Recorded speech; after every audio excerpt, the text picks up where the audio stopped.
교재 100페이지 보겠습니다. 부살렐이 번제단, 제단뿔, 부속기구들, 놋그물 등을 만듭니다. 또한 놋으로 물두멍을 만들어서 놋받침에 올려놓았는데 이는 회막문에서 수종을 드는 여인들의 거울로 만들었습니다. 부살렐이 사방의 뜰과 기둥들, 기둥받침, 갈고리, 가름대, 뜰의 문장 등을 정해진 규격과 재료대로 만듭니다. 성막을 위해서 레위 사람들이 쓴 재료들은 아론의 아들 이다말이 계산하였고, 부살렐은 성막과 관련된 주요 기구를, 오홀리압은 주로 직조 업무를 맡습니다. 성소를 건축하기 위해 소요된 모든 비용이 구체적으로 기록되어 있습니다. 어제 나눠드린 그림 가지고 계시죠? 그거 잠깐 보시죠. 없으시면 손 들어주시고요. 자, 오늘 38장 제일 1절에는 번제단이 나옵니다. 번제단, 그리고 물두멍이 나오고 그 다음에 울타리가 나옵니다.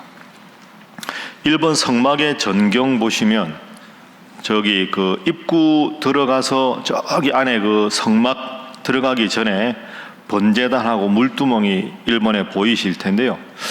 잘 모르겠으면 2번 보십시오.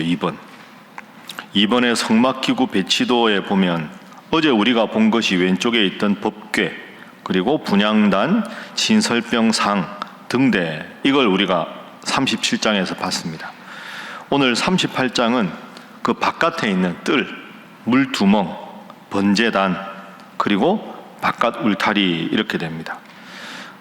3번의 그림에 위에 그림 3개 중에서 두 번째 물두멍 나오죠. 물을 넣어서 이제 항상 씻을 수 있게 만든 게 물두멍이고, 그 옆에 있는 번제단, 짐승을 여기다가 이제 올려놓고 하나님 앞에 태워서 드리는 제사. 그래서 오늘은 바깥 뜰에 있는 물두멍과 번제단, 바깥 울타리에 대해서 살펴보도록 하겠습니다. 자, 38장 1절, 우리 첫 번째 절입니다. 우리 함께 읽어보겠습니다. 시작. 그가 또 조각목으로 번제단을 만들었으니 길이는 5규빗이요 너비도 5규빗이라 네모가 반듯하고 높이는 3규빗이며 아멘. 조각목으로 번제단을 만들었다 이렇게 되어 있습니다. 그러니까 2번 그림 보시면 그 제일 오른쪽에 직사각형 되어 있는데 마지막에 20규빗 되어 있고 9m 이렇게 되어 있죠. 여기가 성막 입구인 겁니다. 입구. 그러니까 오른쪽 끝부분이 입구죠. 그러니까 총 거기가 길이가 22.5m인데 세로가 그 중에 9m가 성막 입구입니다. 그러니까 성막 입구에 이스라엘 백성이 들어옵니다. 자기 죄를 하나님 앞에 용서받기 위해서. 그러면 제사 드릴 제물을 가지고 오겠죠. 양이나 소나 이런 걸 가져올 거 아닙니까? 그러면 나를 대신해서 그 제물을 잡아서 하나님 앞에 드림으로 내 죄가 용서받는다. 그걸 하는 데가 번제단입니다. 번은 태운다는 뜻이고 제물을 태우는 단상, 이게 번제단이죠. 이게 작은 이 격자 모양으로 되어 있는 이게 놋입니다. 놋. 그러니까 단을 조각목으로 만들고 그걸 금속으로 싸고 거기다가 우리로 말하면 이 좀 표현이 좀 적절하지 않은데 고기 같은 거 구워 먹을 때 석쇠 있잖아요. 석쇠 위에 올려놓고 밑에 불을 지펴서 고기를 굽듯이 이제 제단을 조각목으로 만들고, 조각목은 나무니까 탈 거 아닙니까? 놋으로 다 입힌 다음에 석쇠같이 놋으로 이렇게 딱 해놓고 그 위에다가 각을 떠서 짐승을 올리는 거죠. 그러면 짐승이 탈 거 아닙니까? 그래서 그걸 하나님 앞에 드리는 것이 번제단입니다. 그럼 번제단에서 번제를 드리고 나면 짐승의 오물도 버리고 제사장이 그걸 다 잡으니까 옷에 막 이렇게 막 짐승의 지저분한 게 묻고 피가 튀고 이런 상태에서 저 성막으로 들어갈 수 없잖아요. 진설병 등잔대 들어갈 수 없으니까 깨끗하게 씻어야 들어갈 수 있겠죠. 그래서 번제단이 있고 물두멍이 있고 여기서 다 씻은 다음에 성소와 지성소로 들어가게 됩니다. 자, 그러면 방금 우리가 읽은 1절 조각목으로 번제단을 만들어라. 그리고 2절에 보면 그 제단은 놋으로 싸라. 3절 번제단의 모든 기구 곧 통과 부삽과 대야와 고기 갈고리와 불 옮기는 그릇을 다 놋으로 만들어라. 여러분 성경을 이렇게 지금 출애굽기 성막을 잘 읽어보면 눈썰미가 있는 분은 지금 감이 오실 텐데요. 성막의 구조는 안으로 들어가면 들어갈수록 귀하게 되어 있습니다. 금속도 보면 지금 바깥들이잖아요. 번제단에 다 싸는 게 금속이 뭡니까? 놋이죠, 놋. 그 놋인데 들어가서 놋을 가장자리에 고정시키는 건 은이고요. 그 안에 그 언약궤 같은 걸 싸는 건 금입니다. 그러니까 놋, 은, 금. 그 다음에 뜰, 성소, 지성소가 아주 더 촘촘하고 더 고귀한 것으로 되어 있습니다. 하나님 앞에 나가면 나갈수록 우리가 성숙한 성도가 되어야 된다, 이런 뜻이 있습니다. 자, 어쨌든 1절에 번제단을 만들었다. 번제가 뭡니까? 번제는 하나님 앞에 제물을 다 태워서 제사를 드리는 겁니다. 이게 오늘 우리로 상징하는 건 내 삶을 하나님 앞에 온전히 드린다. 이게 번제단의 의미입니다. 자, 그래서 첫 번째 기도 제목은 늘 주님 앞에 산 제물로 살게 하소서 하는 것입니다. 늘 주님 앞에 산 제물로 살게 하소서. 죄로 마땅히 내가 죽어야 하는데 내가 하나님 앞에 짐승을 번제로 드림으로 그는 죽고 내 죄가 용서받는 것. 그럼 신약으로 넘어가면 이게 어떻게 됩니까? 이게 예수님이 되는 거죠. 예수님이 우리를 위해서 희생제물이 되셨다. 그런데 구약은 죄를 짓고 정기적으로 늘 하나님 앞에 번제를 드려야 하는데 신약의 예수님은 단 한 번 자신을 제물로 드림으로 우리의 모든 죄가 다 용서를 받는다. 이게 구약의 번제가 신약의 예수님으로 완성이 된다. 그래서 예수님의 제사는 단 한 번 죽으심으로 온 인류를 위한 것이다. 그래서 영어로 once and for all, 한 번으로 모두를 위해서. 딱 외우시죠. 예수님의 제사는 once and for all, 단번에 모든 인류를 위해서 완벽한 대속제물이 되셨다. 그럼 우리가 이제 오늘 어떻게 살아야 되겠습니까? 구약에 의하면 이렇게 번거롭게 계속 제사를 지내야 되고 죄 지을 때마다 하나님 앞에 나가야 되는데, 우리가 기도할 때 하나님 앞에 우리의 모든 죄를 다 아랜 다음에 맨 마지막에 누구의 이름으로 기도합니까?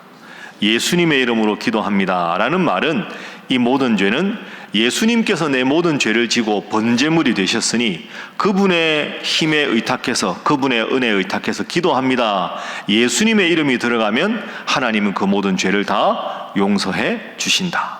이게 구약이 신약으로 그렇게 연결이 됩니다. 그러면 저하고 여러분하고 오늘 하루, 하나님 주신 하루를 어떻게 살아야 되겠습니까? 이게 로마서 12장 사도 바울의 신학입니다. 바울이 이렇게 말하죠. 그러므로 형제들아, 내가 하나님의 모든 자비하심으로 너희를 권하노니 너희 몸을 하나님이 기뻐하시는 뭘로 드리라? 산 제사로 드리라. 원문으로 하면 산 제물로 드리라.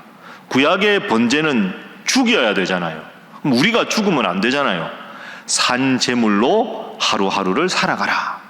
그러니까 내가 보고, 내가 듣고, 내가 말하고, 내가 행동해서 내 의지는 살아있지만 이 살아있는 내가 온전히 하나님께 바쳐진 제물처럼 하나님 보시기에 보고 싶어하는 걸 보고, 말하고 싶어하는 걸 말하고, 생각하고 싶어하는 걸 생각하고, 하나님 가고자 하는 곳을 내가 가는 것, 그게 신약의 산 제물로 살아가는 것이다. 이게 다윗의 표현으로 하면 나의 입술의 모든 말과 나의 마음의 모든 묵상이 주님께 연락되기를 바랍니다. 이런 뜻입니다. 오늘도 여러분, 내가 살아있으나 내 속에 주님께서 나를 통해 역사하시는 살아있는 번제물로 그렇게 살아가는 여러분 되시기를 주님 이름으로 축복합니다. 자, 그게 번제단의 의미입니다. 두 번째는 물두멍을 보겠습니다. 물두멍은 8절부터 나옵니다. 8절. 자, 8절 우리 함께 읽어봅니다. 시작. 그가 노수로 물두멍을 만들고 그 받침도 노수로 하였으니 곧 회막문에서 수종드는 여인들의 거울로 만들었더라. 아멘. 노수로 물두멍을 만들고 받침도 노수로 하였다. 말씀드린 대로 바깥 뜰에 있으니까 노수로 만들었습니다. 이제 제사장이 아론의 자손들이 성소지성소로 들어가려면 깨끗하게 씻을 수 있는 물이 담긴 그릇, 그냥 물두멍입니다. 제가 한번 말씀드렸는데 우리 교회 보면 이게 물두멍입니다. 그렇죠? 보면 크게 이렇게 되어 있지 않습니까? 이게 딱 물두멍 모습, 여기 그림의 물두멍하고 이것 보면 비슷하게 생겼습니다. 그러니까 하나님 앞에 회개하고 나온다, 이런 뜻이죠. 이게 똑같은 건 아닌데 여러분 성당에 들어가 보시면, 성당에 들어가 보면 입구 딱 들어오면 이렇게 조그맣게 물 있죠, 이렇게 있는. 거기에 이제 손을 씻는, 그게 일종의 하나님 앞에 내가 깨끗한 몸과 마음으로 나간다 하는 그런 의미가 됩니다. 그럼 거룩하신 하나님 앞에 나갈 때는 제사장이 몸을 깨끗하게 하고 나가듯이 하나님 앞에 예배드리러 나올 때는 우리의 몸과 마음을 깨끗하게 한 상태에서 하나님 앞에 예배를 드린다, 이런 뜻입니다. 그러면 물두멍에 물이 뭐냐? 주님의 말씀이라고도 볼 수 있고 우리 예수님의 십자가 보혈, 그것을 우리가 깨끗하게 될 수 있다, 이렇게 됩니다. 그래서 두 번째 기도 제목은 물두멍이 뜻하는 것은 거룩한 삶을 살게 하소서 하는 것입니다. 속죄 거룩한 삶을 살게 하소서. 주님 앞에 나올 때마다 그냥 세상의 그 모습 그대로가 아니라 주님 앞에 나와서 경건하게 내 죄를 고백하고 물두멍에 손을 깨끗하게 씻듯이 주여 저를 용서하여 주옵소서. 그래서 하나님 앞 우리 죄를 깨끗하게 씻음 받고 나와야 한다. 어린아이가 놀다가 집에 와서 과일을 먹을 때, 물 마실 때 손을 깨끗하게 씻어야 뭘 먹을 수 있지. 그 지저분한 손으로 먹으면 엄마가 너 가서 먼저 손 씻고 와, 이거 똑같은 거죠, 하나님 앞에 나올 때. 근데 우리가 하나님 앞에 죄를 용서받는 회개를 너무 쉽게 생각하는 경우가 있습니다. 내가 하나님 앞에 거룩하게 살고자 하면 제일 문제가 되는 게 내 속에 있는 죄인데, 죄를 깨끗하게 할 생각은 하지 않고 끊임없이 하나님 앞에 요구만 하는 그런 경우가 참 많습니다. 저를 한번 따라해 보시죠. 회개의 깊이가 신앙의 깊이다. 여러분 믿습니까? 네. 꼭 기억하십시오. 회개의 깊이가 신앙의 깊이입니다. 누군가 귀한 분을 만날 때, 여러분 한참 여러분 자녀들이 연애할 때 보면 오늘 뭘 입을까, 머리 스타일은 어떻게 할까, 심지어 양말 색깔, 신발 색깔까지 다 맞추죠. 왜? 상대방에 대한 사랑의 마음이 있으니까, 만남을 소중하게 여기니까 그런 겁니다. 하나님 앞에 나올 때마다 내 죄를 하나님 용서해 주시고 오늘도 하나님 뜻대로만 살아가게 해 주십시오. 그걸 위해서 내 속에 있는 모든 죄를 다 깨끗하게 하는 것, 이게 신앙의 깊이입니다. 회개의 깊이가 내 신앙의 깊이입니다. 회개할 것이 없다, 그건 죄가 없어서가 아니고요, 내가 얼마나 심각한 죄인인지를 깨닫지 못해서 그렇습니다. 이걸 깊이 생각하십시오. 제가 늘 자주 들지만 엄마는 항상 자식 방이 지저분해 보입니다. 깨끗하게 정리합니다. 왜? 사랑의 마음이 있으니까. 근데 아이들은 그거 모릅니다. 청소하라 그러면 5분이면 끝납니다. 5분 전에도 돼지우리, 5분 후에도 돼지우리. 엄마가 보기엔 치운 거야. 다 치웠는데요. 이게 뭐 치운 거야? 하나도 지저분한 게 없는데, 엄마 눈에는 다 지저분한데 아들 눈에는 하나도 안 지저분합니다. 아직 철없는 아들, 철없는 딸들이라 그런 거죠. 하나님 앞에 나올 때도 마찬가지 아닙니까? 우리가 세상에서 온갖 죄로, 온갖 세상적인 생각으로 가득 차 있는데 하나님 앞에 깨끗하게 비워내야, 회개해야 하나님의 새로운 말씀으로 채워질 텐데, 그 지저분한 상태 그대로 말씀이 들어가면 말씀이 들어왔다가 바로 튕겨나는 거죠. 돌밭 길가에 뿌려진 씨앗처럼, 돌적밭에 뿌려진 씨앗처럼 내 마음이 어떤가. 그래서 항상 주님 앞에 올 때는 깨끗하게 물두멍에서 씻듯이 여러분 하나님 앞에 나올 때마다, 특별히 여러분은 안 그러신데 주일날 보면 예배 오셔서 오르간 전주가 나올 때는 차분하게 하나님 앞에 회개하고 돌아보는 시간인데, 일주일 만에 만나 반가워가지고 아이고 어떻게 지냈냐 뭐 이러면, 제가 여기서 기도하는데 막 그런 소리가 들리면 아이고 기도하셔야 되는데 왜 저러시나. 앞으로는 혹시 그런 분이 있으면 손 꼭 붙잡고 기도합시다. 이야기는 이따가 합시다. 그래서 먼저 하나님 앞에 깨끗하게 하는 그런 여러분 되시기를 주님 이름으로 축복합니다. 자, 마지막은 9절 말씀 보겠습니다. 울타리입니다. 울타리. 자, 9절 함께 읽어봅니다. 시작. 그가 또 뜰을 만들었으니 나무로 뜰의 남쪽에는 세마포 표장이 100규빗이라. 아멘. 쭉 해서 이제 뜰을 만듭니다. 그때 이제 우리가 널판을 세우고 이렇게 띠를 두르고 그 널판 세운 데를 이렇게 쫙 두르는 그게 이제 울타리가 되는 거죠. 그런데 울타리를 다 만들었는데 하나 주목할 게 있습니다. 여러분 다시 그림 보시지요. 그림 보시면 이번 성막 기구 배치도가 있습니다. 성막이 이동식 텐트니까 너무 크면 안 되겠죠.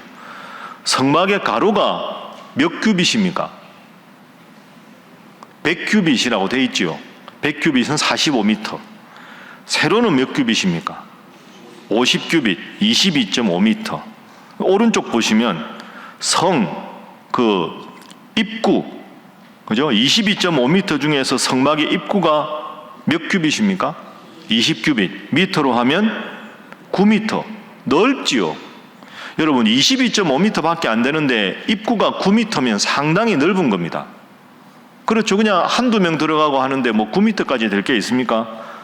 그런데 이게 의미가 있는 겁니다. 누구나 주님 앞에 갈 수 있다. 이게 9m의 의미입니다. 그리고 성막의 위치는 늘 이스라엘 지파들이 이동할 때마다 동서남북으로 세 지파씩 있고 제일 중앙에 성막이 있습니다. 그 성막은 늘 이스라엘 백성과 함께 있다. 진영의 한복판에 저 멀리 떨어져서 산속에 있는 게 아니라 항상 진영 한복판에 있다. 그 예배당이 우리 신일교회가 마을 한복판에, 동네 한복판에 있는 이유가 여기 있습니다. 그러니까 사실은 사찰 같은 경우는 좀 거룩해 보이는 경향이 있습니다. 실제 거룩하다는 것과 별개로. 왜? 속세를 떨어져 있으니까. 근데 거기 있으면 뭔가 좀 죄 지을 일이 별로 없을 것 같지 않습니까? 겉으로 보기에는. 그런데 예배당은 늘 도시 한복판에 있습니다. 왜 그럴까요? 성막이 진영 한복판에 있었으니까. 이게 신약 성경으로 넘어가면 예수님의 요한복음 17장 세상에 있으나 세상에 속하지 않은 자, 항상 이스라엘 족속과 함께 있으나 성막은 거룩한 곳으로 구별되어야 한다. 주님 믿는 우리가 세상에 함께 살아가지만 세상과 구별된 삶을 살아라. 이게 성막의 의미입니다. 그래서 세 번째 기도 제목은 세상에서 구별된 성도로 살게 하소서 하는 것입니다. 세상에서 구별된 성도로 살게 하소서. 오늘도 세상 사람들과 함께 대화하고 일터에서 일하고 또 직장에서 일하고 항상 같아 보이지만 분리된 건 아니지만 구별된 삶을 살아갈 필요가 있다.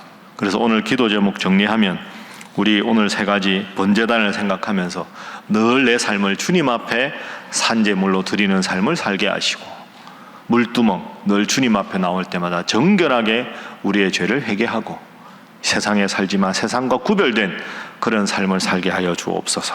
기도하셔서 늘 주님 보시기에 거룩한 자녀로 살아가는 여러분 되시기를 주님 이름으로 부탁합니다.